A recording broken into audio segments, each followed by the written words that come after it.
So, oh my gosh, grateful. There are no words. There are no words for what happens around my dining room table. The conversations, the humility these people bring to my table, the respect they give one another. There's no equal. What we experience is, the only way I can say it is, it's a gift. And it's a gift I want to give to all of you. I want you to experience what we experience around our table. It's an incredible thing to come together and to see each other and see each other's humanity and connect. And that's what it's all about. So, on the end, we have Drew Freeman. Incredible, fantastic human being. Thank you. Meg Ruthie, amazing, intelligent, fantastic, empathetic. Thank you. Kevin. There's Kevin. If y'all don't know Kevin, you'll know Kevin. Wonderful, fantastic, just the knowledge that these people bring to the table and are willing to share humbly is incredible, and I am grateful. I thank you. We are grateful for you. I thank you. We are very grateful for you. So they've been along, they in essence are my co-founders, and Julie Hullett, who could not be here today. They are the 4 people around my table. They are the ones who helped me develop what this even is. So to them, I want to pose some questions. And I guess to you, it would be, what does it even feel like to sit around the table? What's that experience for you as someone who's come to the table to share? It sounds like I don't have to explain the first time to anybody. It sounds like everyone here has been at their first table. For me, it was hesitation. There was I went because I trusted Kalinda. I didn't know these other people that were going to be there. I didn't know, and I'm different from people, so am I going to be accepted for that? And it turns out not only am I accepted, I'm welcomed and appreciated for a different opinion. I would say Kevin and I are about as different on issues, wouldn't you say? Yeah, pretty close. We have a good banter, and that's a good thing. I don't want to talk to people who feel the same as me. I get that rather easily. I want different opinions, and so the fact that I was different was welcome. And so Mindy was talking about how it's brave to go in when you don't know anybody. That was a big plus, I think, in the beginning, but it was intimidating, as many of you probably experienced. It has evolved into such an amount of trust that I have probably borne things that they didn't even want to hear. And it was received well. It was taken, it was hopefully relevant, and I go now for these people. These are my friends, I love them. And I want to hear their different opinions. I love growing from them. I trust that it's brought with benevolence, and that it's brought honestly, and challenged. And we should all grow from that. But it develops into a cohesion between us, to the point that we're talking about inviting new people in because we almost know how each other are going to answer some of these issues. So it will be nice to bring in some new faces into our group and see where that takes us. Absolutely. And that's sort of my hope too, as we grow throughout Franklin, that we can start to play with the model of what the Great Reset is and start to play with kind of shifting tables every once in a while and mixing it up. So all of this is an evolution, so be patient with me. Thank you very much. So I guess the next question is, why? Why is it even important? What's the purpose? Why do it? It's hard for me to speak sitting down. Stand. So I'm going to stand up. Yeah, so I think I'm speaking, kind of preaching to the choir here, right? I mean, we all think it's pretty important, but we don't. The things that's different from around the table and what we do is we talk about race relations. We talk about gun control. We talk about really tough issues. The national narrative to us is that if I disagree with you, then I can't find any redeeming issue. I can't find anything redeeming about you, and I have to disagree with everything you stand for. Right. And almost to the point where I hate you. Right.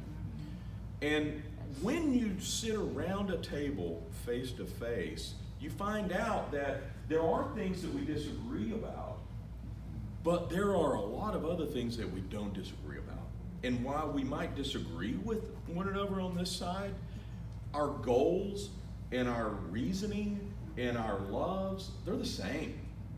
And so when you sit down face to face in a non-combative, respectful, and non-incendiary setting, you come to find out that you actually can agree and learn, and not learn, but agree and love each other, even though we're different. And the fact of the matter is that our lives are not dictated by the narrative from Washington, D.C. or New York or Los Angeles or whatever. Our lives are dictated from parents to children, from neighbor to neighbor, from cashier to patron, to intimate interactions between everybody on a daily basis. And I think that's why this is important, to kind of throw some water on the fire, the narrative that's being sent to us every day. Amen. Yeah, I think, you summed it up so well in saying basically we can disagree without being disagreeable. And that's a really good thing. And honestly, what happens in that space of disagreement is really important to forward progress. So they bring it every month, trust me. I guess lastly, I wanted to have Drew chat because Drew actually has taken this on. He still sits at our table. I hope you stay. But he's also decided he wants to host his own table, which is fantastic. And he actually just had his first experience with that. So I guess I wanted to ask you sort of why did you decide to go sort of beyond our table and take it on yourself? I'll stand up. I know Megan's going to give me a question. Asked if you should, and I said, oh, and then of course Kevin did. Now, I guess for me, I feel uniquely blessed to work at the Y, and I will have to kind of give us a little plug as all these guys were members of the Y before I got there. I think it speaks to the safe space that is at the Y, and I get to have these conversations, and I can go up to you at the Y because it's kind of what I do and say, what is your story? Right? And then I get to hear that, and not everybody gets to do that, so I get to hear intimately about people that you guys don't always have that opportunity, or it would feel a little weird, depending on where you are. So I wanted to share that with others. It is absolutely addicting to this. Once you start having these conversations and people pour into you, and then you pour back into them, you look for the next opportunity, and it don't have to happen around the table.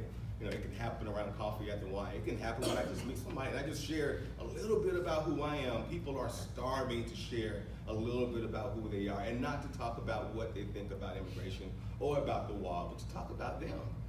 And that's the amazing part that we really hadn't touched on is we really spend 30 minutes in the first initial meeting talking about us, our backgrounds, our lens, so that when I'm now in a debate about or just sharing about a topic, I know Meg's lens, and it helps me understand and be empathetic to her and not feel like I have to defend my view because we grew up very differently, so how she sees the world is different than I see it. And that just creates respect in that room, just that point alone. So for me, I just wanted to share that, and my hope is that just like I became another point of networking for you, and I have 4 people around my table, maybe one of them will be inspired, then they'll get 4 people, and that's how I think we'll grow, is one table at a time, 4 people at a time. So I'm happy to be a part of that. Thank you. It's been an incredible process, and I have a host in Ellicottville, New York, who as well has people around her table that now want to break off and do their own tables. And it's just sort of that wonderful grassroots effort. And I couldn't think of a better place for it to be than in my sweet little Franklin. So, questions? Anything? Yes? So who plays the traffic cop or the referee role? Is that the host, like, hey, a little more humble, or provide a little more respect? Yes. So I'll tell you, it's not so much referee. You're going to find that the humility and the respect that people bring to the table will kind of help keep that all in line. They kind of police each other, if you will. Kalinda has to bring us back on topics. That's the role of the and host. speed us up, move us forward Yes. too, because we'll go too too far in one place. The role of the host is to be non-participatory, to be neutral, to be the person that kind of manages the time and keeps people on track. But as Drew had said, the wonderful thing about the process of pulling together these tables is the first half hour, it's an hour and a half from start to finish, in theory. The first half hour is just getting together. It's chin wagging. It's a brown bag lunch. It's just talking. It's humanizing one another. It's getting to know one another. It's getting to connect one another. It's having a touch point. How are you? How's your son? You know, I know your mom was ill. How is she doing? Those kinds of things, topic aside, it's just chatting. And then the next hour is when you jump into the topic and the conversation. And you're gonna find, once people humanize one another, it's really hard to tear them down. It's easy to tear their ideas down sometimes. Yes. But you do not it the with person, respect. not the person. Yeah. And I'll just add this real quickly. You know, it's funny to see with my table how they went back to having those intimate conversations after we finished and hit the gavel because they wanted to talk more. They really didn't leave for another hour after that and walked out the door talking. Yeah. Another thing that Kalinda provides is stats too, which I don't know that every host has to, but like I don't do my research, I just show up and kind of blab. And she'll be like, well, about that, here's some numbers, and that's been really helpful. Good. Let's get some of the questions. How do you choose participants? Participants are chosen by the host, which I think is really important to the process too, because there's that one point of commonality. And I think that helps kind of bring the respect into the equation as well. And it's funny that you asked that, because in the very beginning I played around with a million different ways, and me being, you know, a sociologist and a researcher, I've got all these different ideas, and then I talked to the people around the table. I said, what do you think? And they said, honestly, it should be up to the host, because we all respect you. And in us respecting you, we bring that respect to the table, and it helps with the conversation. So the host, the great thing is all of you already have a pool from which to pull because of on the table. And so you pull from them. So the familiarity with people, do you get better results with people who you are not regularly Doesn't matter. communicating with, or it doesn't matter? Doesn't matter. I mean, for example, some people I knew very, very well, others I had never met. Never met. You know, it was funny, they walked into my door and I was like, oh, so you're Julie. You know, I never met. And I would bet that there are people that you know well, that when you sit down to have a conversation like this, you find out you don't agree with. Because you've never had that kind of a conversation. Yeah. Okay, all the topics obviously are those that divide the country right now. Who chooses the links that are sent out in the emails or of the conversation? Right now, you are looking at it. Okay. I'm Since yeah. I don't know. I would love it if I had a slew of people behind me, but I don't. I do this in my 25th, 26th, 27th hour of the day, and I love it. I'm so passionate over the Great Reset. And I try to bring neutrality to those links that I share with my hosts as well. You know, my last one, where our topic is the wall, I've got sources from, you know, Fox News and NPR and CNBC, and, you know, so I try and pull from a wide array, but I also defer to my hosts to say, hey, is there something you want to make sure that we all kind of have, you know, sort of in our back pocket? We have the option of researching before we show up also. Right, that's obvious, Yeah. but I was wondering the ones that you send out. Similar to David's question, it seems like it would be beneficial to have some structure around who makes up the group, right? Because for me to get a bunch of guys together, talk sports for the first 30 minutes and then dive into the thing is fine, and probably that conversation would be great. But my wife pulling her 4, you know, ladies together, let's say, are probably going to come out in a different spot, which is Yes. also fine. And this is being critical of myself, you just tend to kind of Live in your bubble? congeal in that direction, but I feel like a mixed bag Yes. gets you so much Yes, further. thank you for bringing that up. Yes, and once again, you know, I went through a master's some 20 years or so ago, and you know, when I learned about diversity, it was all like, you know, race, gender, religion. Well, yeah, throw that out the window. Diversity is so much now. So different. It's LGBTQ status. It's, you know, are you a veteran or not? English is a second language. There's a lot of different ways to look at diversity. And yes, I agree.